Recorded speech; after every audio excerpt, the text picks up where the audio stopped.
Vamos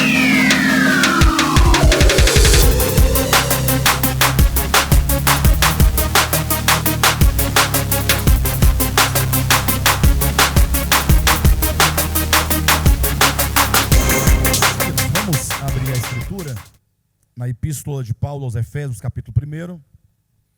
Vamos ler a partir do versículo 6, novamente, até o versículo 12, até a palavra glória. Para louvor da glória de sua graça, que ele nos concedeu gratuitamente no amado, no qual temos a redenção pelo seu sangue, a remissão dos pecados, segundo a riqueza da sua graça, que Deus derramou abundantemente sobre nós em toda sabedoria e prudência, desvendando-nos o mistério da sua vontade, segundo o seu beneplácito que propusera em Cristo, de fazer convergir nele, na dispensação da plenitude dos tempos, todas as coisas, tanto as do céu como as da terra. Nele, digo, no qual fomos também feitos herança, predestinados segundo o propósito daquele que faz todas as coisas conforme o conselho da sua vontade, a fim de sermos para louvor da sua glória. Amém? Queridos, estamos tratando, desde a semana passada, do segundo grupo de bênçãos espirituais que o Senhor nos concedeu. Essas bênçãos, elas são como que mistérios que são revelados pelo ministério apostólico. Nós vamos verificar isso com bastante atenção e com bastante propriedade no capítulo 2 e capítulo 3 de Efésios, quando Paulo ele diz claramente que ele havia exposto o mistério que estivera oculto. Então, esse mistério consiste no propósito de Deus para a salvação do homem. Esse mistério consiste na pessoa do Logos, do Cristo de Deus, em toda a sua obra, desde a sua encarnação, a sua entrada no mundo, a obra na cruz que ele realizou, a sua ressurreição, a obra que ele realiza por meio da igreja. Ou seja, o mistério oculto ele tem muitas nuances e, portanto, nós temos que atentar para todas elas em cada um dos seus detalhes. E agora estamos falando, portanto, depois que nós falamos sobre a escolha divina, que é a eleição e a predestinação, começamos a falar sobre a obra de redenção.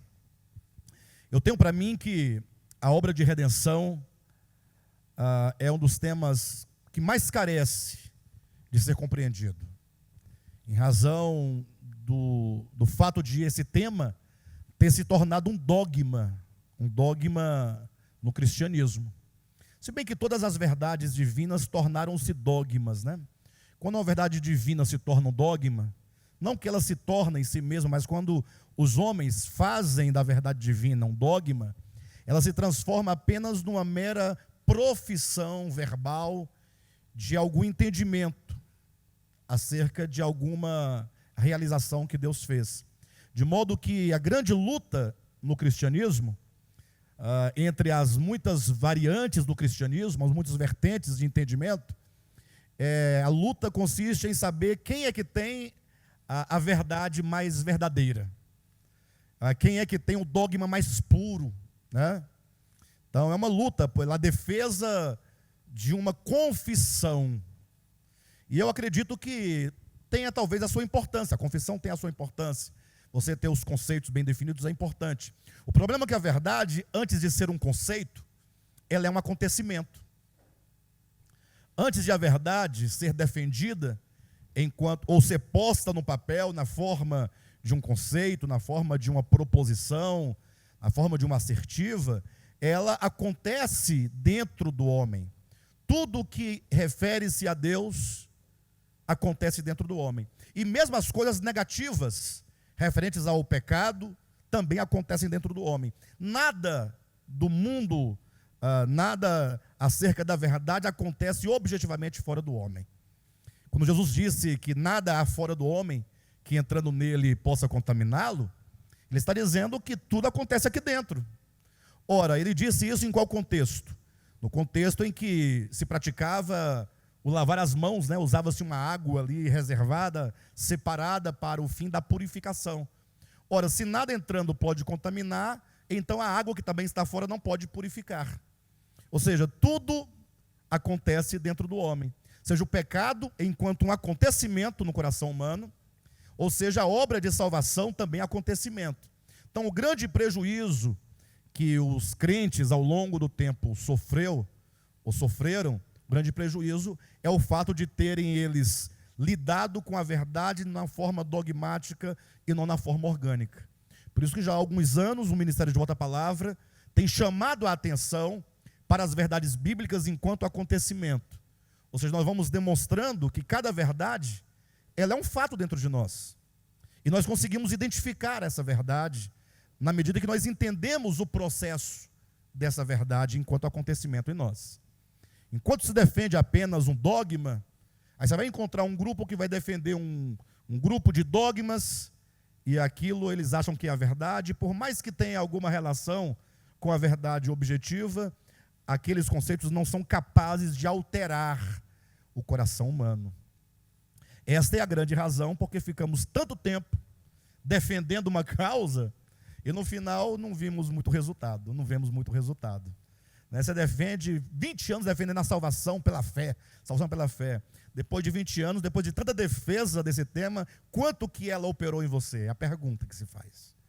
Aí você percebe que você talvez acumulou um grande pecúlio de conhecimento acerca do tema, mas efetivamente experimentou quase nada. Você se descobre depois de 20 anos ainda tão orgulhoso como antes, ainda tão arrogante quanto antes, ainda tão egoísta como antes, ainda tão impuro quanto antes. Ou seja, não há muita mudança real. Então tem o problema da verdade enquanto dogma. Ainda mais quando o dogma também é passado de maneira equivocada. Porque, como se sabe, cada variante do cristianismo vai trazer um entendimento diferente daquele dogma, daquele assunto, daquele tema. E aí cada um vai gerando uma forma de pensar, de maneira que se você reunir, por exemplo, digamos, em tese, né? Quando eu digo em tese, porque todos esses que eu vou citar, eles se consideram e se declaram cristãos. Então, se você colocar um católico para trazer o conceito dogmático de redenção, e ao mesmo tempo trouxeram um assembleiano, e também trouxeram um reformado, digamos, um presbiteriano, e você trouxer também um adventista, uma testemunha de Jeová, cada um desses segmentos vai trazer um conceito diferente de redenção. Tudo no âmbito do dogma. Mas o que de fato é redenção? Eu tenho plena convicção que se nós não compreendermos claramente o que a Escritura chama de redenção, nós pouco experimentaremos. Ou nós vamos retardar muito a experiência da redenção.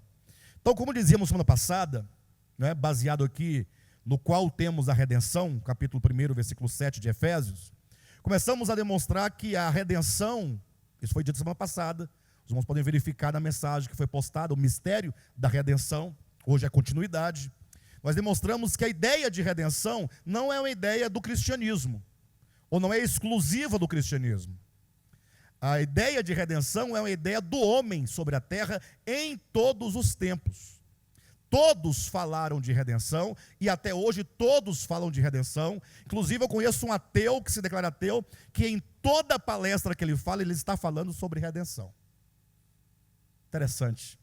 Porque redenção não é algo exclusivo do cristianismo. Redenção é a necessidade que o homem tem de ser tirado de uma condição que o deteriora.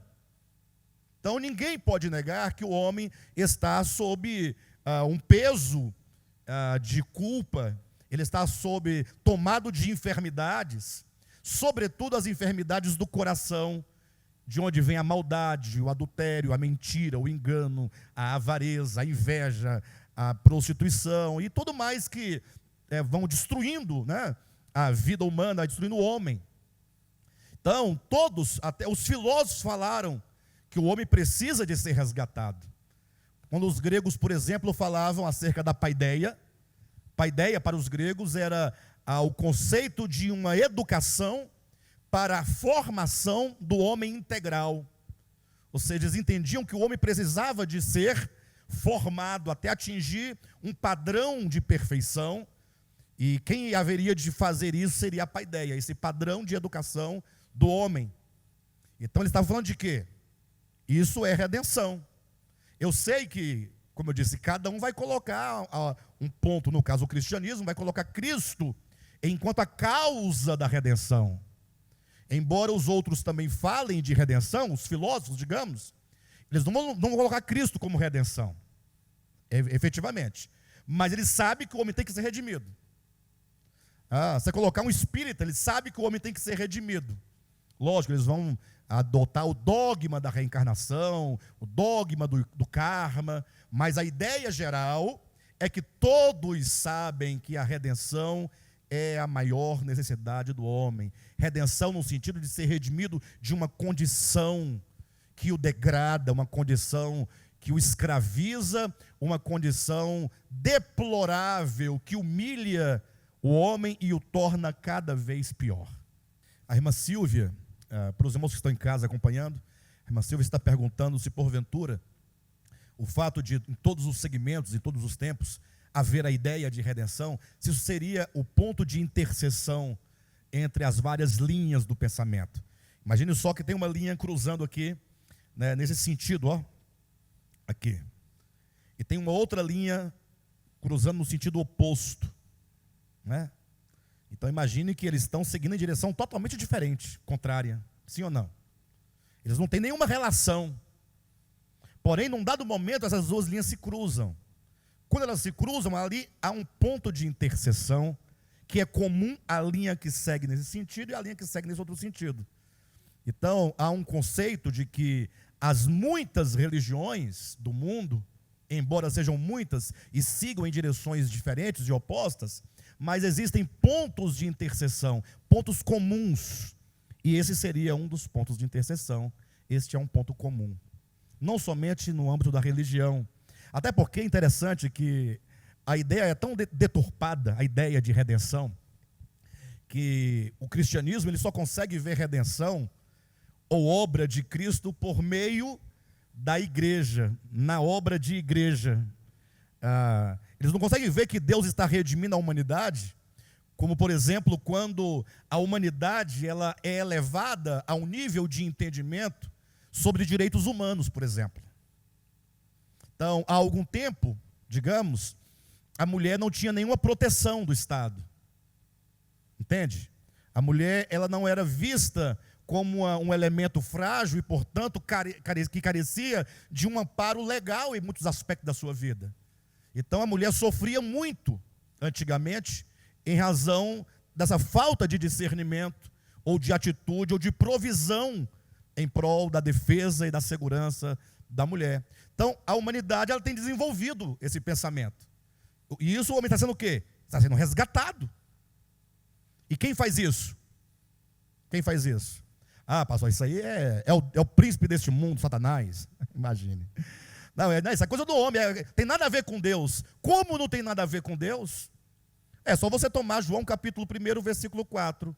A vida estava nele, e a vida era a luz dos homens. O que é a luz? Senão o entendimento, o discernimento, o clarificar do entendimento. Tudo que eleva o homem no sentido de ampliar sua consciência para a vida, para a existência, para o outro, é a luz que brilha e, portanto, é o Logos interior que está crescendo e iluminando este homem e, portanto, tornando ele melhor. Isso também é redenção.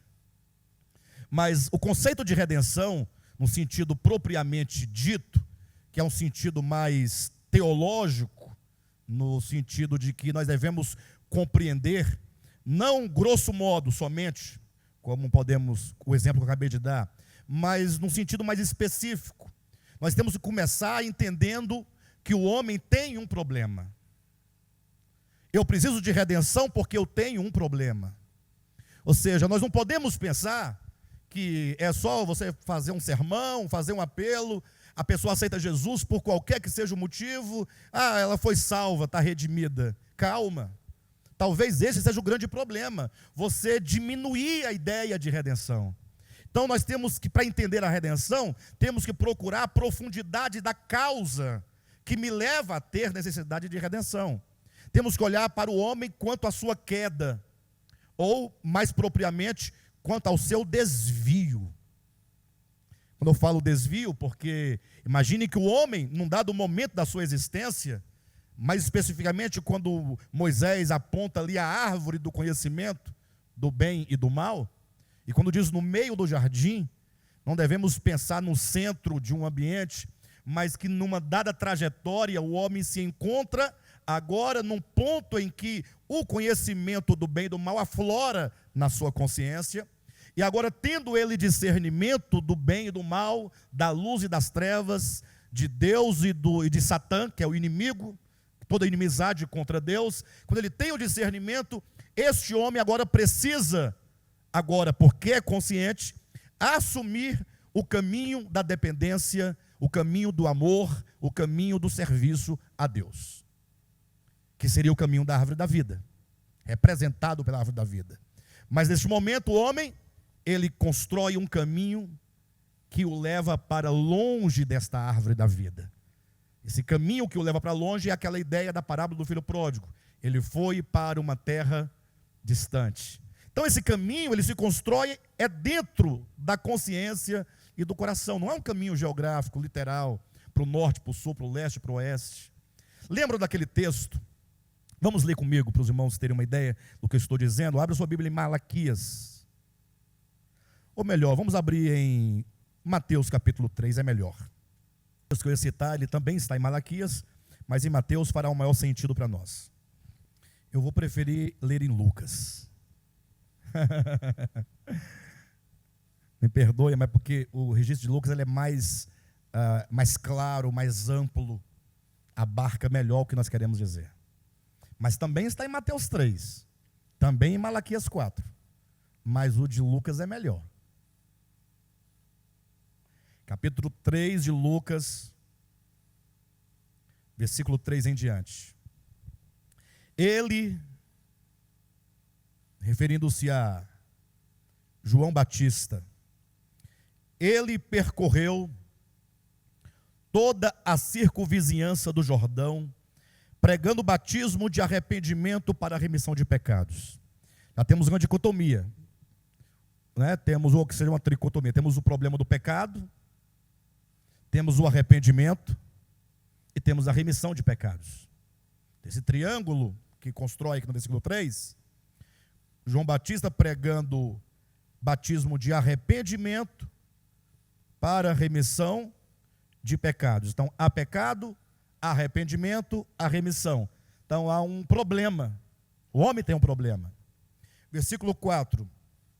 Conforme está escrito no livro das palavras do profeta Isaías. Está em Isaías também, viu, pessoal? Voz do que clama no deserto. Agora, olhem para mim, por gentileza. O Messias estava chegando ao mundo. João Batista é levantado para introduzir o Messias. Agora, a primeira pergunta mais óbvia que se faz é: para que eu quero o Messias? E por que eu preciso do Messias? Ora, o Messias é aquele de quem é dito: ele será chamado pelo nome de Jesus, porque salvará o seu povo dos seus pecados. Então, se eu não compreender que eu tenho uma necessidade profunda, e não é uma necessidade meramente escatológica, não é um problema que eu terei só no momento da morte, que é quando o homem se preocupa com alguma coisa. Tampouco é um problema do dia do tribunal de Cristo. É um problema agora. Se eu não entender que eu tenho um problema, para que eu quero o Messias? Por isso que Deus, na sua sabedoria, envia João Batista. Para quê? Para preparar o caminho para o Messias chegar. Então eu dizia agora há pouco que o homem, quando se desviou lá no começo, ele criou um caminho que o leva para longe de Deus. E eu disse que esse caminho não é um caminho geográfico, é um caminho dentro do homem, na sua consciência, no seu coração. Veja o que diz o texto, versículo 4. Voz do que clama no deserto, preparai o caminho do Senhor. Mas preparar o caminho, João Batista, enquanto o precursor, não é aquele que vem à frente no tempo e no espaço. Vocês entendem o que eu estou dizendo? Que seria mais ou menos assim, ó, daqui a pouco o Messias vai chegar. Então eu vim primeiro do que ele, para preparar todo mundo aí, que ele está chegando. Eu já direcionei o caminho, determinei qual o caminho. Vocês vão esperar aqui que ele vai chegar aqui. Não é isso. Que caminho é esse que tem que ser preparado, se não dentro do coração do homem? Essa é a prova de que o que nós estamos falando é algo orgânico. Verifique na sua Bíblia. Voz do que clama no deserto, preparai o caminho do Senhor, endireitai as suas veredas. Então as veredas, elas precisam de serem endireitadas. Que veredas são essas? Versículo 5: todo vale será aterrado, e nivelado todos os montes e outeiros. Os caminhos tortuosos serão retificados, e os escabrosos aplanados, e toda carne verá a salvação de Deus. Quando que se vê a salvação de Deus? Quando esses caminhos dentro do homem, que aqui tem toda uma descrição simbólica, aqui tem vales, aqui tem outeiros. Então, isso mostra um coração humano desprovido da presença divina, desprovida do habitar divino. Agora, não confunda, quando eu digo desprovido do habitar divino, eu não quero dizer, eu não nego com isso a onipresença de Deus na sua criação. Não significa que ele não esteja imanentemente em toda a criação, ele está. Agora, o habitar implica comunhão, a comunhão implica a consciência da sua presença. Somente quando o homem é iluminado e ele ganha a consciência de que ele é tabernáculo vivo, de que o Logos habita nele, essa consciência é que faz com que ele abra a porta do coração e diga ao Logos, que bate a porta e diz, entra. E o Logos diz, então eu cearei contigo. Olha a comunhão aí. E você comigo, olha o relacionamento. Somente o relacionamento, a partir da consciência da presença divina, é que torna o habitar divino. Então, quanto mais consciência o homem tem desse Cristo interior, mais esse Cristo habita. Não é sem razão que Paulo vai dizer aos Colossenses que nós devemos fazer habitar ricamente a palavra de Cristo em nós. Essa palavra é Cristo habitando em nós. Habitar ricamente. Quanto mais compreendemos, mais somos ganhos. Quanto menos compreendemos, menos somos ganhos. Quanto maior o meu ego, menos há essa presença em relacionamento. Quanto mais a consciência minha se alarga, mais eu vou sendo salvo, mais os caminhos vão sendo aplanados, vão sendo nivelados. Então, o que fala de caminhos no coração. Então, a prova de que o homem se desviou lá no começo é o fato da condição da humanidade como ela está. Para onde você olha, você vê mazelas, seja em maior ou em menor grau. Dentro da sua casa, no seu casamento, nos seus relacionamentos entre familiares, entre amigos, entre irmãos de igreja, no trabalho. Esses conflitos, nós estamos sempre envolvidos em muitos conflitos. Esses conflitos, eles existem por causa da nossa condição de consciência. E tudo que esses conflitos geram, inimizade, digamos, a violência, seja uma violência física ou mesmo uma violência verbal, mas é violência, violência religiosa, a violência psicológica, a violência financeira que nós sofremos numa relação patrão-empregado, ou seja, até mesmo os grandes problemas da sociedade, como o problema da violência urbana, o problema do estupro, do assassinato, do homicídio, do aborto, famílias destruídas, arruinadas, filhos que perdem seus pais, os vícios que destroem o ser humano e o faz cada vez em um estado de maior vergonha. Tudo o que nós vemos acontecer, por fim a morte, que parece que de todos esses males é o pior nível a que o homem pode chegar. Então essa é a condição humana. Então o homem precisa de redenção.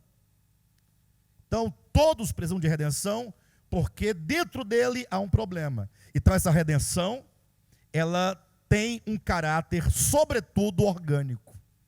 Redenção que não salva interiormente o homem não é redenção.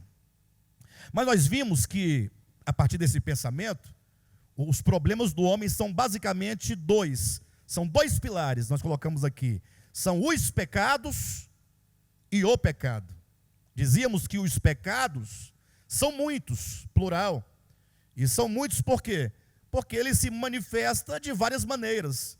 Então, tudo que citamos agora há pouco, o homicídio, né? Essas coisas, o suicídio, inclusive, também, embora um ato de desespero, não raras vezes, mas é você ir de encontro à vontade divina, que é a vida. Não deixa de ser pecado. Não significa que é um pecado imperdoável. Não vá se matar por causa disso. Você descobriu que não é porque é perdoável. Mas o fato é que o único pecado imperdoável é o pecado contra o Espírito Santo. Mas vamos seguir em frente. Então, são muitos. Então, há um problema dos muitos pecados cometidos. Mas o primeiro, que é o pecado, é a raiz de todos os pecados. Então, quando eu, Alexandre, por exemplo, procedo numa ação pecaminosa, essa ação, ela não surge do nada, ela surge a partir de uma raiz interior no meu coração. Lógico que essa raiz ela não é substancial, é um engano no coração, é uma ilusão no coração, é o ego, enquanto o pecado capital.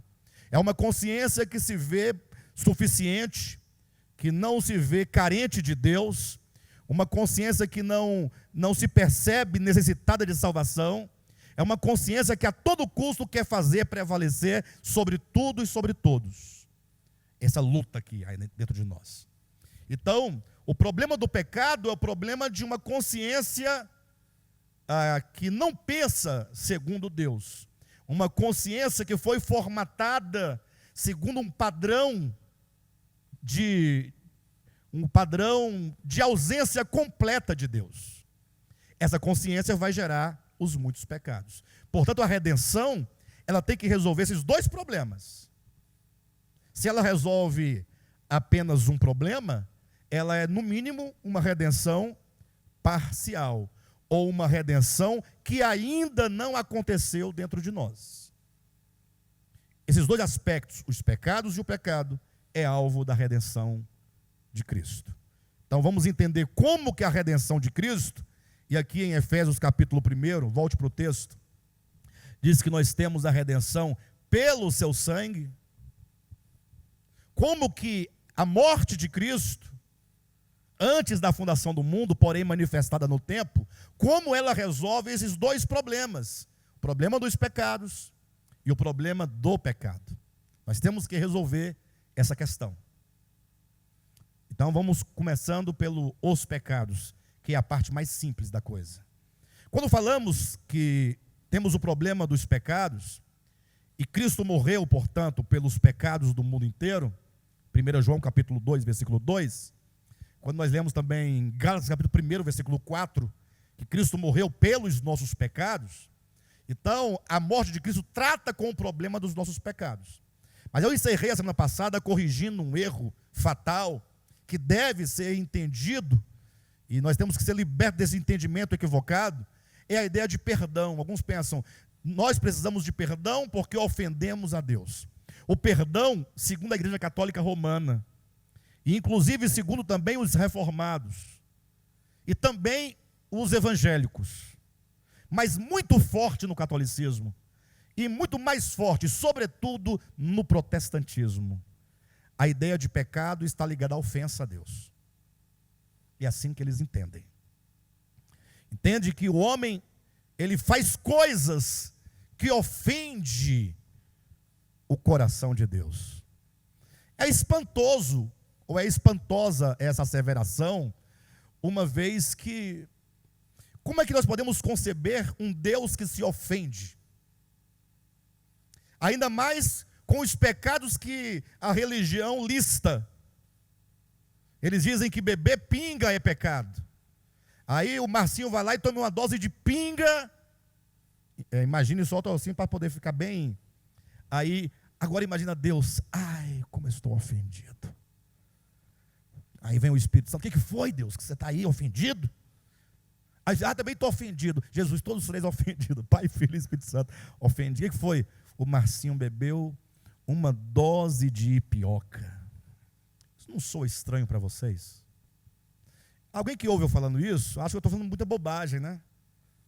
As pessoas que não entendem acham que isso é bobagem. Mas como Deus pode ficar ofendido? E até mais, e vamos colocar uma coisa mais dramática. Quando se comete um pecado mais pecaminoso, ou mais visível, ou mais aparente, ou tido por mais perverso, como poderia Deus se ofender com algo? Sendo que antes de ele criar o homem, ele já sabia de tudo isso. Deus não é pego de surpresa por nada que acontece. E como poderia ficar ofendido aquele que é amor, ou aquele que é o amor, se o amor, ele não se ressente do mal? Que ele sofre um mal, eu sei. Que o meu pecado é um mal contra ele, eu sei. Agora, que ele se ofende, não. Até porque homens que nessa trajetória humana conseguiram vislumbrar um pouco acerca do bem, acerca do belo, acerca da justiça, eles conseguiram superar essa deficiência do ego humano que é a ofensa. E, portanto, chegaram ao ponto de não conseguirem mais se ofender. Porque a ofensa é a reação mais natural do ego. Ai, ó, me ofendeu. Tanto é que o Cristo de Deus se manifesta exatamente o contrário. Na cruz, ele se doa completamente diante de todas as ofensas sofridas. Que ele sofreu ofensas, ninguém duvida. Mas em nenhum momento ele ficou: ai, estou ressentido. Ai, isso me magoa. Porque se assim ele o fizesse, como poderia redimir? Então a primeira ideia é a ideia, devemos vencer o equívoco, ou a ideia equivocada de perdão. Deus nos perdoa no sentido próprio da palavra perdão, que é aquele que, tendo o direito sobre o outro, porque ele é o Criador, eu sou a criatura, ele, por não se ofender, exatamente porque não se ofende, ele diz: você está livre. Perdoar é deixar o outro livre. Agora tem um detalhe, eu não sei, eu vou falar aqui, mas eu vou falar à toa, né? Sei lá, talvez não. Mas nós temos uma hora que parar um pouco e pensar sobre nós. Porque, infelizmente, nós estamos falando,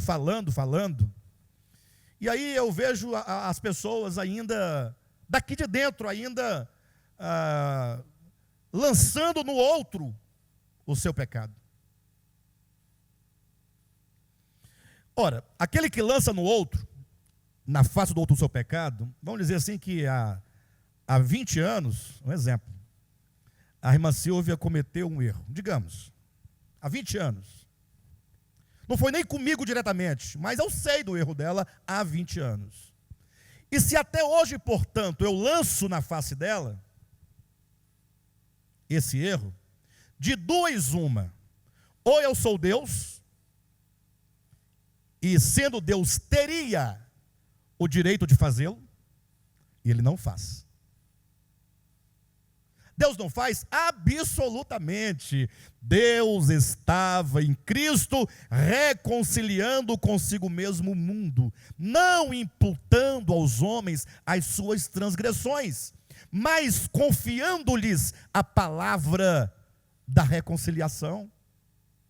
Agora não vem para cima de mim, seu teólogo, dizer que essa palavra só serviu para aquele momento da morte de Cristo. Porque o povo tem essa mania. Não. E se naquele momento, depois, agora os juízos seguem. Se você não aceitar aquela reconciliação, o chicote vai comer. Aí não dá, né, irmãos? Aí eu me lembro daquele postzinho muito bem elaborado, muito bem pensado, que colocaram no WhatsApp um dia desse, dizendo: Jesus batendo, né, na casa de uma pessoa, salvo engano, estava com a arma na mão, né? Jesus com a arma na mão, batendo. Aí a pessoa lá diz: quem é? E ele responde: ora, eu sou Jesus. O que o senhor quer? Ora, eu quero entrar. Para que você quer entrar? Ora, para te salvar do que eu posso fazer com você se você não abrir a porta. Tem muito sentido esse post, gente, pelo amor de Deus. Tem muita lógica. Mas esse é o Jesus e o Deus que foi criado. É um Deus criado à imagem e semelhança de dois homens caídos. Então, se a Silvia cometeu um erro há 20 anos, de dois uma, ou eu sou Deus para lançar na face, e Deus não faz isso, mas justificaria. Não, eu sou, posso fazer. Estou lançando. Mas ele não faz, fique claro isso. Ou então, eu estou ofendido com ela e nunca consegui me livrar desse meu sentimento de ofensa contra ela. Ele está aqui latente. Aí a pessoa diz, não, mas eu não estou ofendido. Ué, então por que você lança? Se você não está ofendido, implica que você não tem ofensa. Se não tem ofensa, por que você baba quando você fala? Por que você arranja os dentes quando você fala daquela pessoa? Por que você perde a sua naturalidade quando você fala? Por que você julga? Por que você condena? Por que você ainda se sente no direito de sondar o coração de alguém? Irmãos, nós temos que aprender muitas coisas do Evangelho, mas uma que eu acho muito importante é, ainda que o pecado do outro esteja evidente, nunca julgue. Nunca. Por quê, pastor? Não julgueis, para que não sejais julgados. Lembre-se que o seu julgamento contra o outro virá contra você. Não é Deus que vai julgar você, não. No sentido de, porque eu sou Deus e tal. Não, é que o seu julgamento contra o outro é a mesma consciência que ilumina o que você é interiormente. Porque quando você aponta o outro, certamente você é tanto quanto, se não for pior. Então, a obra de Cristo na cruz resolve o problema dos pecados, no sentido de que a morte de Cristo perdoa os nossos pecados. Perdão enquanto deixa o outro livre. O irmão Cícero fez uma coisa contra mim, tanto tempo. Deixa o irmão Cícero em paz. Deixa ele seguir. Não prenda a vida dele. Não segure a vida dele. Toda vez que eu falo do Cícero para alguém, eu estou como que tentando segurar a vida dele. Como se ele não tivesse o direito de seguir por causa daquele erro que ele cometeu. Então, o perdão divino, se você pegar a palavra grega para perdão, ou a palavra hebraica, ou o latim, mesmo o português, se você pegar a raiz da palavra, também no alemão, a raiz da palavra, ali o étimo da palavra, a ideia é deixar ir livremente. Daí a ideia de que também tem o aspecto semântico de divórcio. Lógico, não o divórcio, eu falei a semana passada, litigioso, né?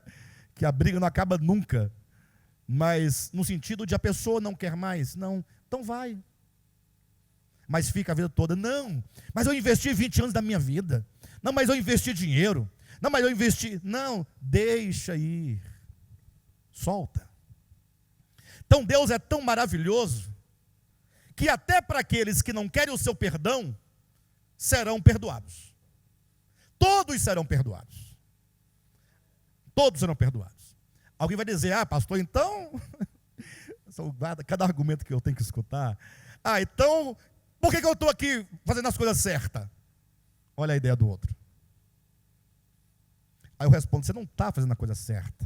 Você está fingindo, você está tentando enganar quem? Ninguém faz as coisas certas para. Porque o fazer o certo depende de um ser correto. Se o seu ser é reto, você fará naturalmente. Quem diz isso? Jesus. Limpa primeiro o interior do prato, e o restante ficará limpo, o exterior. Aquilo que eu farei externamente será o resultado de um interior transformado, mudado. Então, tem pessoas que estão querendo fazer a coisa certa, ou supostamente certa, para tentar chegar no dia do juízo e ter entrada livre. Ainda diz que é pela graça. Eu me recordo, um dia eu estava ministrando num lugar, e tinha um pastor assim na porta, você ouvindo, ficou umas 2 horas ouvindo. Antigamente eu falava 2 horas, hoje eu falo só 1h40, né, mas eu falava 2 horas antigamente. E o pastor ficou ouvindo. Quando eu me calei, que eu encerrei, ele falou assim: então, já que é assim, olha a ideia dele, então eu posso ir para um motel agora, com a pessoa que eu quiser? Eu falei: eu no seu lugar teria ido há muito tempo, porque está aí dentro de você, já está aí, ó. Está aí. Aí você fica fingindo que não vai para mim, mas se você não foi, eu acho que já deve ter ido muitas vezes. Só quem não sabe somos nós que não estamos vendo. Mas digamos que você não tenha ido ainda, e fica com essa onda de posso ir. Digamos que você não tenha ido, mas você foi para o motel da sua consciência, do seu coração, lá dentro. E agora? Então Deus não é menino para ficar assim, querendo ver a aparência. Deus não se engana. Ninguém pode enganar o eterno. Perfeito? De todo modo, acontece que as pessoas perguntam: então eu posso fazer? Vão perguntar para mim se eu posso fazer, né? Ou então, por que eu estou fazendo a coisa certa? Se todos serão perdoados. Entenda que o perdão é deixar ir. Então o perdão é assim: olha, os homens cometeram vários erros contra Deus. Embora não haja da parte dele ofensa para com o homem, mas o homem, ele agiu contra Deus em ofensas terríveis. Embora o coração de Deus não possa ser afetado com tais ofensas. Mas é uma ofensa. Sim ou não? Eu posso falar uma ofensa para uma pessoa e ela não se ofender. Mas eu disse a ofensa. Entenda essa diferença. Então os pecados são as ofensas que fazemos contra Deus. Embora Deus seja incapaz, dentre várias incapacidades divinas, uma delas é de se ofender. Outra é de mentir. É impossível que Deus minta. É impossível que Deus volte atrás. É impossível que Deus se arrependa. É impossível que Deus se ressinta do mal. É impossível, tudo é impossível, porque Ele é. Mas quem disse isso, pastor? Uai, o apóstolo João: Deus é luz, e nele não há treva nenhuma. Como pode haver uma treva na luz? A luz não é luz. Quando a luz brilha, toda treva desaparece. Onde a luz entrar, não existe treva. É impossível, matematicamente falando, haver treva na luz. Entenderam bem? Bem, de todo modo, o fato é que o Senhor, Ele, então, nos perdoa, no sentido de falar assim: olha, vocês erraram muito, mas vocês são livres para voltar à casa do Pai. Mas nós fizemos tanta coisa errada, mas vocês podem voltar para a casa do Pai. Isso é perdão. Infelizmente o cristianismo prega um Deus ou um pai que depois que o filho foi embora de casa, se tornou filho pródigo, esse pai, ele trancou as portas de casa, colocou guardas na fazenda, soltou cachorro na fazenda, vários cachorros na fazenda, disse: olha, se aquele camarada voltar, não permita. E se ele quiser entrar, eu tenho que conversar com ele primeiro, acertar as contas com ele primeiro. Aí depois eu vou permitir que ele volte. Uma série de exigências, de condições. O mínimo que se faz é assim: ó, o pai é gracioso, você pode voltar, só não pode repetir. Mas é engraçado que quando Cristo falou a parábola do filho pródigo, não tem essas coisas. Puxa vida, que parábola linda, maravilhosa. O pai nem esperou que o filho se aproximasse. Isso já até é uma questão, né? Vai que o filho estivesse só passando perto da casa do pai e não estivesse voltando. O pai foi ao encontro, só ao ver o filho de longe. Ao longe o pai foi ao encontro, abraçou, beijou, trocou as sandálias, vestidos novos, anel no dedo e festa. Só quem não gostou foram os crentes, os evangélicos. Ali representado pelo filho mais velho. Olha a ideia do crente: mas se for assim não tem graça, poxa, porque eu nunca saí daqui trabalhando, jejuando, orando, ofertando, dizimando, é muito ruim, dizimando é matando quantos, né? Mas entregando o dízimo, e agora vem esse camarada que fez tudo isso aí, e ele é recebido com festa. Esse crente não gosta. Ele não sabe o que é graça, não sabe o que é perdão, não sabe quem é o Pai, não sabe quem é Deus. Não sabe mesmo. Aquele pai, ele falou assim, olha, vamos só festejar. Alegria. Porque esse meu filho estava morto e reviveu. Estava perdido e foi achado. Ou seja, não tem o que discutir. Aí, lembrando agora de um autor, né, que comentando essa parábola, ele colocou que quando o filho mais moço retornou, e aqui é toda uma criação, que não está explícito na parábola, mas está implícito na parábola, quando o filho volta, o filho falando, pai, é o seguinte, fica tranquilo, eu vou trabalhar na sua fazenda, não me receba como filho, apenas como um empregado, ou seja, eu vou trabalhar, eu vou te devolver, eu vou te pagar. E o pai disse, filho, calma, o amor não contabiliza débitos, você não deve nada, isso é o perdão, você é livre. Ah, mas eu gastei, o amor não contabiliza débitos, isso é graça. Veio o filho mais velho reivindicando, mas e eu que trabalhei, que fiz, mas não recebi nem mesmo uma ovelha? Aí o pai responderia, é porque a graça não contabiliza créditos. Não existe crédito nem débito, existe amor e perdão e graça. Isso é Deus. Mas tem aqueles filhos que não vão querer retornar para casa. Ou talvez, não sei também, né? A gente fala isso baseado em estruturas teológicas, né? Mas talvez em alguns indícios de versículos aqui, um ali, outro ali, mas ninguém pode afirmar com precisão. Eu mesmo não me arrisco a ser preciso, que eu não sou Deus. Mas pensando em tese que algum filho não queira retornar, vamos pensar em tese. Vamos partir lá de Apocalipse capítulo 21, quando diz, e se alguém, capítulo 20, né, não foi achado escrito no livro da vida, esse foi lançado para dentro do lago de fogo. E se alguém não foi achado, ou seja, a hipótese que se constrói é a hipótese de que alguém ficou de fora.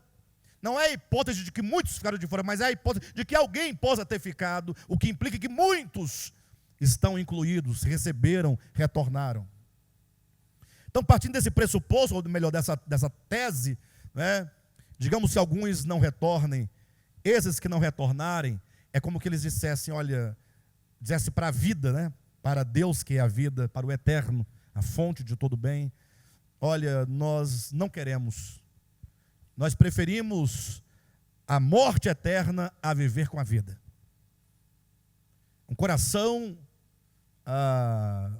totalmente rebelde, um coração totalmente inimigo, é um grau muito difícil de chegar. É difícil sofrer a morte eterna, irmãos. É difícil. Não é impossível. Mas nesse momento, aí os crentes falam o quê? Esses que resistem até o fim, não querem. Isso novamente iria irritar Deus de tal modo, falar assim, não quer não? Bem, já que vocês não querem, eu sou bom, mas vocês que não querem. Então eu fiz ali um laguinho de fogo, vocês vão ficar lá dentro queimando eternamente. Haja fogo, haja. E aí eles pensam a eternidade como um tempo que nunca acaba. Aí há uma contradição. Se a eternidade não é tempo, como eu posso pensar a eternidade como um tempo que é inacabável? Não há uma contradição? Não há um entendimento do que é eternidade. Enfim, mas eles entendem agora que vão ficar ali perecendo eternamente. Mas não pode ser, por vários motivos. Quando eles disserem, nós não queremos a vida, Deus é tão maravilhoso que ele diz, estão perdoados. Em outras palavras, podem ir. Deus não exercerá a força para mantê-los. Não usará a força para convencê-los. Não usará, ainda que seja um chiqueirinho de fogo, para mantê-los aprisionados, sofrendo, para provar que eu tenho autoridade e poder sobre você. Só quem faz isso é o ego. O amor nunca fará isso. O amor nunca algema, nunca prende. Ele só perdoa. Podem ir. E esse pode ir é ir para a inexistência. A extinção completa da existência. Eu sei que o cristianismo, de maneira geral, não pensa assim, e até falam mal de nós, porque falamos e pensamos assim, Mas imagine vocês que até a morte e até o inferno será lançado no lago de fogo. E o lago de fogo é a segunda morte. Então o lago de fogo implica a aniquilação de tudo que é mal. E de todos os traços do pecado serão totalmente extintos, para que não haja vestígio na eternidade daquilo que um dia foi mal.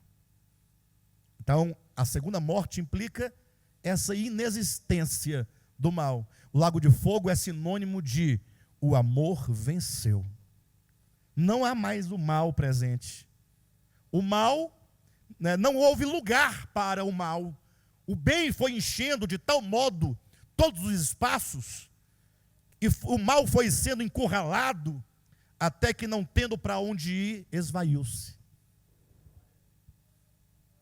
Isso é o lago de fogo. Esse é o perdão divino. Por isso que eu digo, quanto ao homem em relação aos seus pecados, quanto ao homem, tenha consciência de que pecado não é coisa boa. Tenha consciência. Não é por causa disso, vamos pecar, vamos tocar o terror porque Deus é tão bom. Isso implica que você não entendeu a bondade de Deus.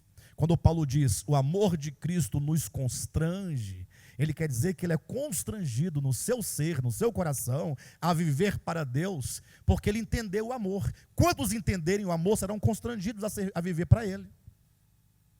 2 Coríntios capítulo 5, versículo 14, é o que diz lá. 14 e 15. Bem, de todo modo, tenha consciência de que os pecados não são coisas boas. Segundo, entenda que quando Cristo morreu na cruz do Calvário, todos os nossos pecados foram perdoados. Em que sentido os pecados são perdoados pelo sangue de Cristo? Em que sentido?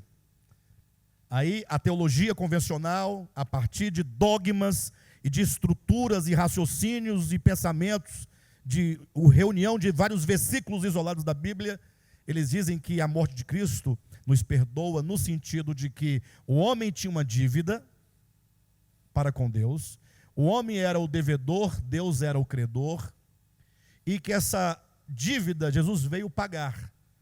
Pagar para quem? Para o credor. Então o credor, esse credor da teologia, do dogma, ele é inexorável. Ele fala assim, eu perdoo desde que alguém pague a dívida. Eu perdoo. Agora, se alguém pagar por você, está perdoado. Agora, se não pagar, como é que eu faço para perdoar você, se a dívida está lá? Aí, então isso não é perdão, se alguém paga, como perdoa? Não há contradição, pessoal? Imagine só que a teologia fala isso de peito estufado e de papo inchado. Que Deus, o Pai, cobrou do seu filho a dívida. E que Deus mandou açoitar, mandou cuspir, mandou chutar, mandou puxar o cabelo dele, quebrar os dentes dele na cruz. E toda aqueles açoites, aquele sofrimento, aquela ignomínia, aquela vergonha que o filho sofria, era o pagamento. O pai, cada murro que o pai ia ficando mais manso. Cada sangue, cada olho estufado, o pai, agora sim, agora eu posso até perdoar, né? Porque antes não tinha como. Gente, mas que ideia é essa? Que Deus monstruoso é esse? Para quem era a dívida? Era para aquele que tinha o poder da morte. Havia um que exigia, em nome da santidade de Deus, em nome da justiça de Deus, exigia que o homem morresse. Hebreus capítulo 2, abre sua Bíblia. Vou mostrar para os irmãos. Hebreus 2 e 1 Coríntios capítulo 15. Hebreus 2 diz assim, 2:14. Visto, pois, que os filhos têm participação comum de carne e sangue, desses também ele, Cristo, igualmente participou, para que por sua morte destruísse aquele que tem o poder da morte. Quem é que tinha o poder da morte? Quem é que exigia e requeria a morte do homem? O diabo. Falou, não, então eu vou me fazer homem e vou vencer esse que tem o poder da morte. E que poder é esse que ele tinha? Vamos abrir em 1 Coríntios capítulo 15. E veja que poder é esse. Capítulo 15, versículo 56. O aguilhão da morte. Sabe o que é aguilhão? O aguilhão é um ferrão. É uma arma para ferir. O aguilhão da morte. A morte mata o indivíduo com um aguilhão. É uma figura de linguagem, tá? O aguilhão da morte é o pecado. Então, o maligno que tem o poder da morte usa o pecado como um aguilhão. Então ele vai instrumentalizar o pecado como uma arma para fazer morrer o homem. O aguilhão da morte é o pecado. E a força do pecado é o quê? É a lei. Então, apropriando-se da justiça de Deus revelada na sua lei, exige-se a morte do homem. Aí Cristo diz assim: se tudo que o Satanás, por meio do seu aguilhão, cuja força é a lei, quer é a morte do homem, eu morro por ele. Cristo vem e morre na cruz do Calvário.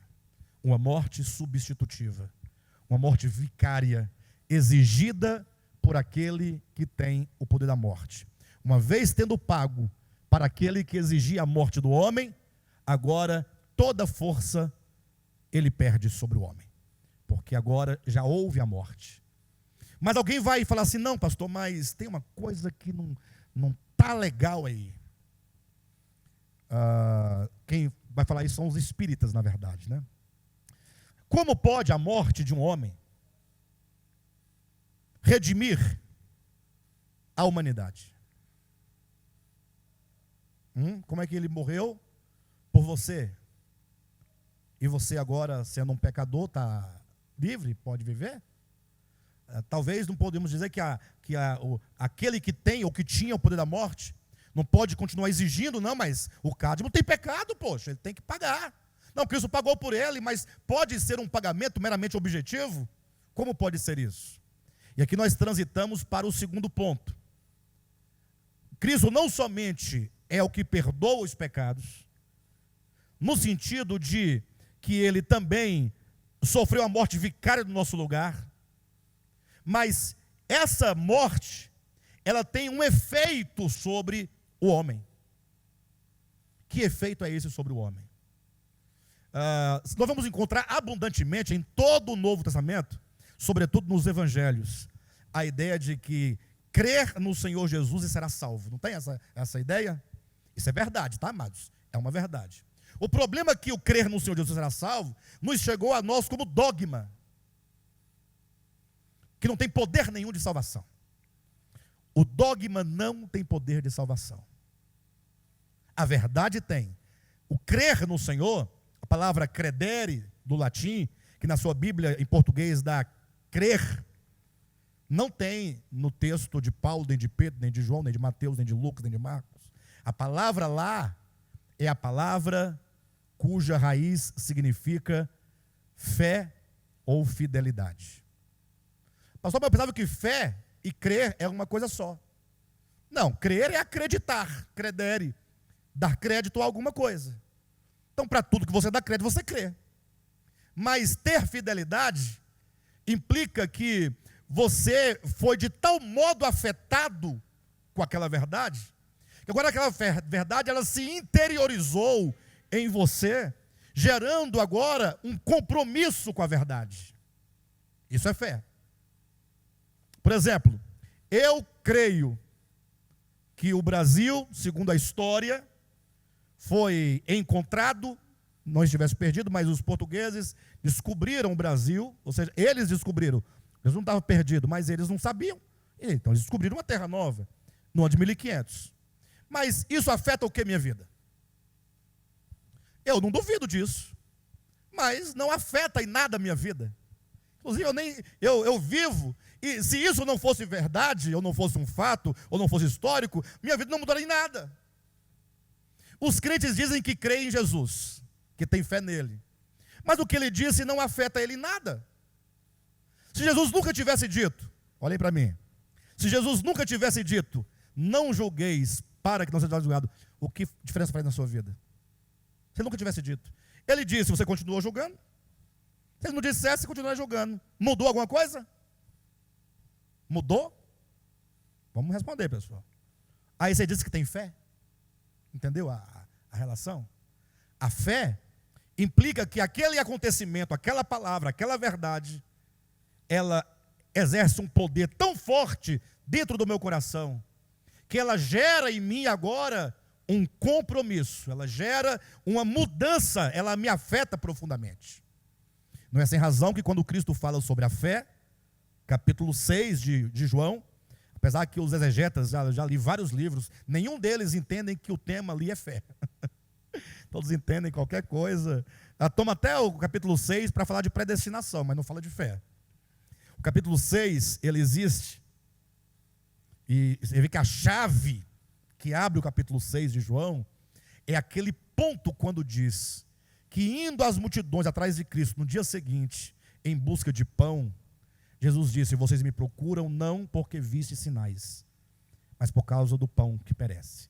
Essa é a chave, é o versículo que gira o capítulo 6 de um ponto para outro. Ou seja, vocês não exerceram fé em mim ao verem a multiplicação dos pães. Isso não afetou vocês. Vocês querem só pão. Não houve mudança. Agora eu quero mostrar que tem que haver uma mudança real em vocês. Aí ele diz: vocês devem trabalhar para o pão que não perece, para o pão eterno. E ele diz: e a obra é esta, que tenhais fé. A sobre está aqui creiais, né? Mas que quando João escreve, ele vai colocar o sentido de fé, que tenhais fé naquele que por ele foi enviado. E aí ele começa a discorrer em várias figuras que o ter fé é o mesmo que comer. Que comer pão, depois que comer carne, depois comer palavras. Mas isso são as metáforas. Comer pão, ele diz: o pão é a minha carne, depois diz: a minha carne são as minhas palavras. É o espírito da palavra. Entenderam? Ou seja, ter fé é que esse Cristo, a sua mensagem, o seu exemplo, o seu viver, a sua consciência, me afeta profundamente. Eu agora posso até errar, mas eu estou totalmente dominado, controlado por algo que eu sei que é a verdade. Então, quando é, ou como é que a morte de Cristo na cruz, porque o sangue de Cristo me redime? Em que sentido a morte me redime? No sentido de que quando eu olho para o crucificado, o que é o Cristo crucificado? É Deus. Fazendo o quê? Mostrando ao homem, ao mundo, o seu coração. Mostrando ao mundo quem de fato ele é. Porque, na minha opinião, e aqui a contradição entre a palavra e o pensamento, é que Deus tinha que descer lá de cima em carro de fogo, espada de fogo e anjo, para acabar com tudo aqui embaixo. Não é assim que nós pensamos lá com o Supremo? Tem que entrar lá e tem que... Não é assim que a gente fala? Hein, pessoal? Não é assim que se fala? Comumente, eu ouço isso todo dia. 24 horas estão falando. Acabar com o Congresso, acabar com isso, acabar com Lula, acabar com a Dilma, acabar com o Bolsonaro. Tá? Não para, o povo não para de lutar. Não para, é muita luta. Vai tomar um sorvete, irmão. Tomar um sorvete. Um milkshake. Relaxa um pouco. Assistir um pouquinho de TV. Vai dormir um pouco. Deixa esse povo de lado, essa coisa. Você não vai mudar o mundo. Você vai aumentar a tensão. Ore pelas autoridades. É nosso papel. De todo modo, o que é o crucificado? Cristo na cruz é mostrando ao mundo o coração de Deus. Puxa vida, quando alguém olha para o crucificado e fala: rapaz, eu não entendo. Desculpa a palavra, mas assim, o fluxo do pensamento, esse camarada, é o fluxo do pensamento, tá? Agora está chamando Deus de camarada. Estou te falando. É o fluxo do pensamento. Esse camarada podia... Puxa, estão batendo nele, cuspindo nele, açoitando ele, dando tapa na cara dele, estão humilhando ele, estão desafiando ele. E se buscar da história o que ele fez de mal, não tem, ninguém tem nada para dizer dele, e diz que ele tem todo o poder. Poxa, por que ele não reage? Por que ele só invoca o perdão, e ainda justifica o perdão dizendo que eles não sabem o que fazem? Então, quando alguém vê essa cena e fica profundamente impressionado, no sentido de que isto é a verdade, não tem como o homem voltar ao Pai, senão por meio desse amor, porque essa violência contra o amor é o pecado, é o ego, é a manifestação do ego. Ali se manifesta o coração do Pai, aqui se manifesta o ego. Os demônios, Satã, está tudo aqui, nessa violência contra ele. Essa violência não é só contra o Cristo, é contra ele e contra todos os homens. Quem disse isso? O próprio Jesus. Quando vocês deixaram de dar um pão a um dos meus pequeninos, a mim deixaram de fazer. Toda violência contra Cristo é uma violência contra o próximo. Ou o contrário, toda violência contra o próximo é a violência contra Cristo. Ah não, Jesus, eu amo aquele irmão lá, eu quero que ele... Não existe amar Jesus, meu irmão. Para de se enganar. Existe amar o próximo. Só amando o próximo você amará a Deus. Quando eu digo que não existe amar a Deus, eu quero dizer, não existe amor a Deus sem amor ao próximo. João diz que é muito fácil você amar aquele a quem você não vê. Tem um tanto de gente assim, dizendo eu creio em Deus, eu amo a Deus, eu sirvo a Deus, eu e Deus. Não quero nada com esse povo. Nada de igreja, nada. Não, é só eu aqui, na minha casa. Como assim, pessoal? Só se serve a Deus servindo o próximo. Quando a pessoa fica impressionado com Cristo crucificado, ele entende, puxa, essa negação de si é a verdade. Essa entrega é a verdade. Esse tendo razão e sofrer sem reivindicar sua razão é a verdade. Quando isso nos impressiona, quando a morte de Cristo, aqui está dizendo o sangue, né? Pelo seu sangue, é pela sua morte, é pelo seu sofrimento. Quando isso, sangue, morte, sofrimento, cruz, dê o nome que você quiser, quando isso me impressiona, isso me redime aqui dentro. Isso gera algo dentro de mim. Somos redimidos, meus pecados são perdoados. No sentido de que agora eu olho e isso entra em mim. E aí nós podemos agora transitar para o próximo passo, que é exatamente o problema do pecado. Que é um problema que ele pode não estar agindo em nenhuma direção, mas ele está latente aqui. É a consciência latente do ego. É dele que nasce e brota todos os pecados. Então o problema é a raiz. De modo então que se a redenção de Cristo não atingir a raiz do problema, não se pode dizer que estou redimido. Entende? Por isso que fica muito lógico. Gente, a Bíblia ela é cheia de pedagogias. E infelizmente talvez seja esse o problema. Os crentes, por não saberem ler, eles tomam a pedagogia pela verdade. E a verdade fica inexistente. A pedagogia vira o dogma. O dogma é posto como verdade. Mas o dogma, a pedagogia é apenas para ilustrar algo. Então o que importa é o algo. A pedagogia me ajuda a compreender a verdade enquanto acontecimento. Mas os crentes não querem a verdade enquanto acontecimento, eles querem o dogma, eles querem pegar aquela formatação pedagógica, falar, aqui é a verdade. Quando Cristo, na sua infinita sabedoria, morreu e ressuscitou, chamou os 12 e falou assim, olha, os 11, né? Falou, veja bem, agora vocês devem sair ao mundo anunciando remissão dos pecados. Diga para o mundo que Deus estava em Cristo reconciliando consigo o mundo, não imputando aos homens as suas transgressões, mas confiando-lhes a palavra da reconciliação. Diga para eles que o Pai não está irado. Diga para eles que o Pai não está nervoso. Diga para eles que o Pai não está cobrando dívida alguma. Diga para eles que eles podem retornar, que o Pai é gracioso. Diga para eles que se alguém cobrava de vocês a dívida de vocês, eu, Cristo, morto e ressurreto, já paguei. Querem uma outra prova? Veio agora um texto muito importante para falar que quando Cristo paga a dívida, ele não paga ao Pai, mas paga para aquele que exigia, que tinha o poder da morte. Colossenses, eu volto para cá de novo, já. Colossenses capítulo 2, versículo 14.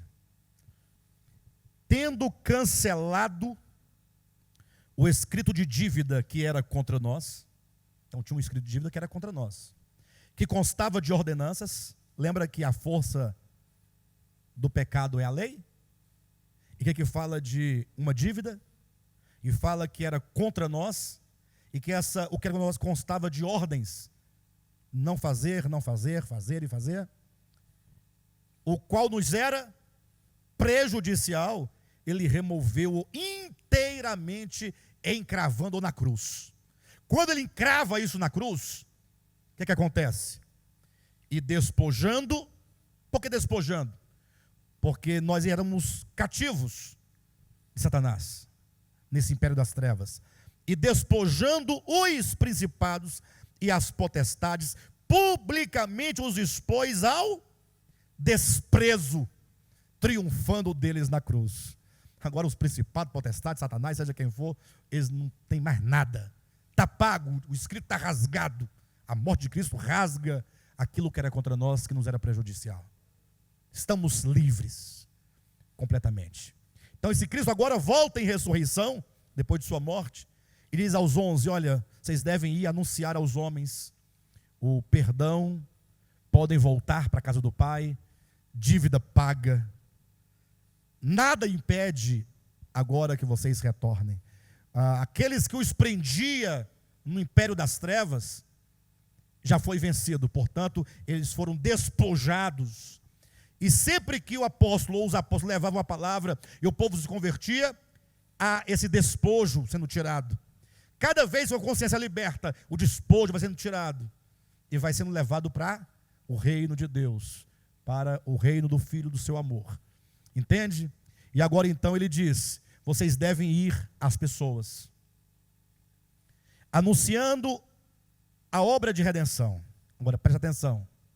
E diga para eles que crendo ou exercitando eles fé na verdade que sou eu, em toda a obra que realizei, eles devem ser batizados no Pai, no Filho e no Espírito Santo. Ele diz, ide pregai o Evangelho. Ele diz, ide a todas as nações, batizando-as e ensinando-as a guardar todas as coisas. Surge a ideia do batismo. Batismo neotestamentário e não batismo de João, tem nada a ver. Tem pessoas que quando falam de batismo confundem tudo. Primeiro pegam os batismos lá do Antigo Testamento, os batismos. Aí confundem com o batismo de João Batista também, que não tem nenhuma relação. Aí já emendam com o batismo de Cristo, que também não tem nada a ver. O batismo de Cristo, Paulo, em Romanos capítulo 6, versículos 1 e 2 e 3. 1 e 2, ele diz, olha, vocês não entendem, vocês porventura ignoram o fato de que tendo vocês sido batizados em Cristo, vocês foram batizados na morte dele e na ressurreição dele. O que isso implica? Que o batismo em água, praticado por Pedro em Atos 2, praticado por Pedro em Atos 2, depois Atos 8, Atos 8 por Filipe, Atos 10 por Pedro, Atos 19 por Paulo, este batismo é uma pedagogia, não é a verdade. A prova de que esse batismo em água física não é a verdade, é uma pedagogia da verdade, é que Pedro diz que tendo sido nós batizados, não fomos livres como é que a palavra que ele usa? Quem lembra? Nós não fomos, vamos ler, é melhor, né? Vamos lá. 1 Pedro capítulo 3. Para a gente não perder a palavra exata, é melhor ler. 1 Pedro capítulo 3, versículo 21. A qual é a água do versículo 20. Tá, irmãos?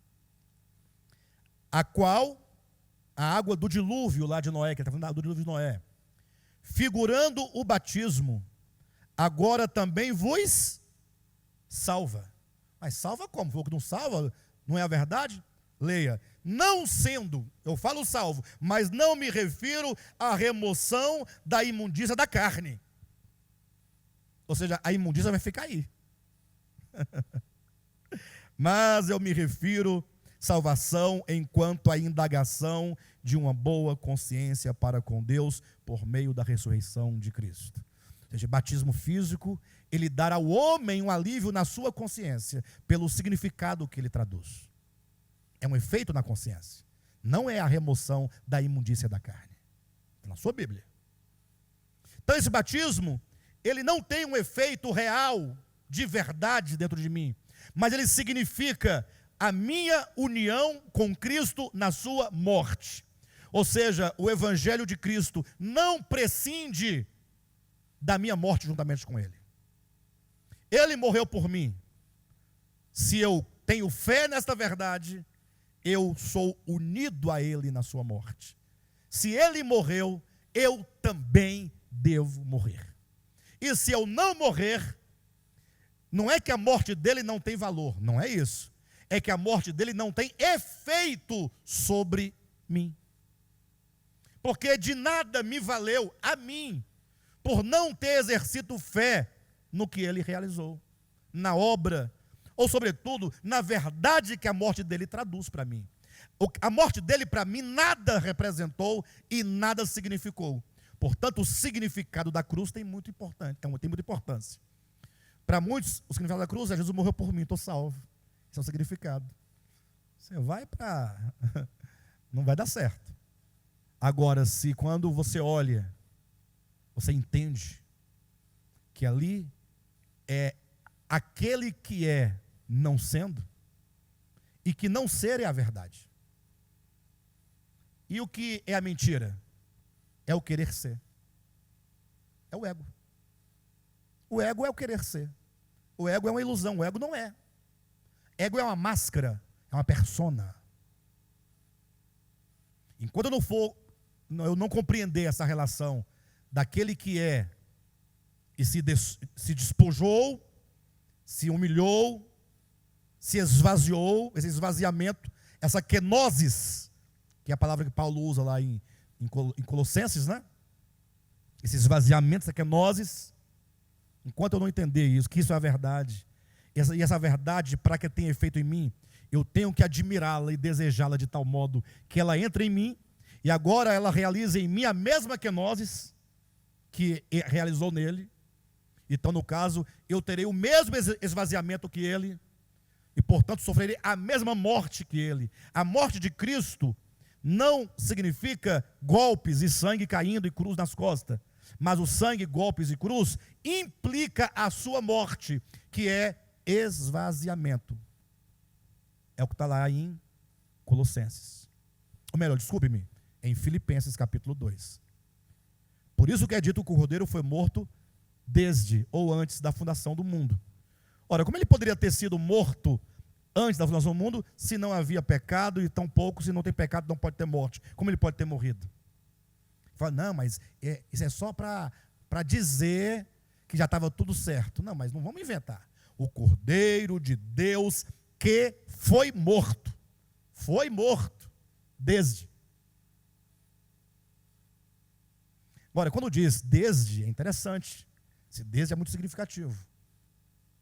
Esse desde implica que, desde então, desde lá, ele tem todo esse esvaziamento. Não é somente na cruz, na encarnação, que há o esvaziamento, mas desde sempre, ele é o Deus que se esvazia. E é aí ensinado em Filipenses que somente se esvaziando, esse processo de kenosis, é que nós podemos alcançar o pleroma, que é: ele recebeu o nome que está acima de todo nome. Isso é para nos mostrar. Para chegarmos nesse pleroma, que é dito entrar na glória, né? Esses termos, salvação plena, tem todo esse processo. Então, a morte de Cristo, ela é, de fato, o seu esvaziamento. É sendo não ser. Se ele que é, sendo, não quis ser, teve toda essa situação, muito mais eu que quero ser não sendo, tenho que morrer. A morte de Cristo, portanto, não é somente na cruz, mas a morte de Cristo na cruz, que é uma manifestação no tempo, deve ser atualizada dentro de todo o coração que exerce fé nele. Quando essa cruz se instaura e se atualiza no meu ser, ela destrói o meu ego. E aí, nesse caso, eu estou sendo redimido interiormente. De modo que a morte de Cristo e a ressurreição de Cristo, ela implica esses dois pilares: redenção dos pecados, redenção do pecado. E eu quero fazer o desfecho dessa mensagem apresentando para vocês Romanos capítulo 5. E aqui eu encerro. Versículo 10, Paulo diz: porque se nós quando éramos, ou melhor, porque se nós quando inimigos fomos reconciliados com Deus mediante a morte do seu Filho, muito mais estando já reconciliados, seremos salvos pela sua vida. Ou seja, esse Cristo em ressurreição é a vida. Cristo na cruz é a sua morte. Na ressurreição é a vida. Na ressurreição é esse Cristo vitorioso da morte que dentro de nós aplica todo o seu morrer, para que com ele nós possamos viver. Amém?